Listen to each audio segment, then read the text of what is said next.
Good morning mga Lodi.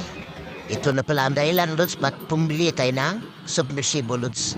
At dahil maganda ang panahon, ay labas muna natin ito, tura-tura natin, Lods. So, bibili tayo ng ulam, Lods.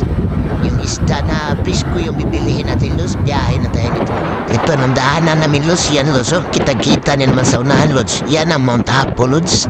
At siyempre, pagdating natin dito, Lods, sa pili-pili na tayo dito, eh, may pugita dito, Lods. Oh, presko pa masyado, Lods. Oh. Malalaman yung bago yan, Lods. Oh. Iba-iba pa yung kulay niya, Lods. Marami pa tayong pagpipilian dyan, mga Lods. Oh. Dami ng isda sa bato, Lods. Oh.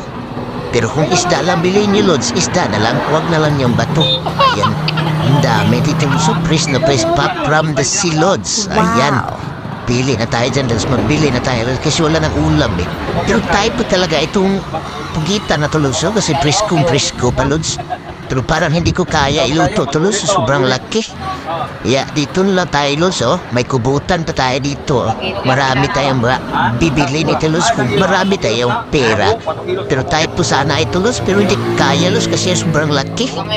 Parang kunting kimbot na lang, Lods. 5 kilos na yan. Yung, Lods ba? Oh. Tingnan niya naman, Lods. Oh. Inalsa-alsa pa ng may-ari, Lods. Pero hindi ko kaya iluto siguro, Lods. Pero type na type, Lods, kasi presko pa masyado, Lods. Tingnan niya naman yung kulay, Lods. Nag-iba-iba pa yung kulay niya ba?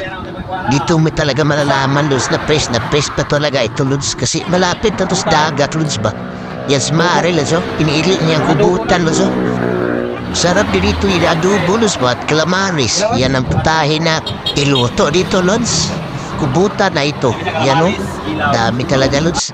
Pero hindi natin maubos na bili yan, Lods, kasi wala tayong budget, mga Lodi. Kunti lang yung dala natin, Lods. Pang 3 araw na konsumo lang to, Lods. Kaya uwi na tayo dito, Lods. Pero pakita ko yun sa inyo ng dagat dito, Lods. Diyan lang kami sa unahan nagbili, Lods. At saka dito na yung dagat, Lods. Kaya press pa yung mga isda na dumarating na sa tindahan nila, Lods. Yan. Kaya pauwi na tayo, Lods. Kaya magluto puman tayo, Lods.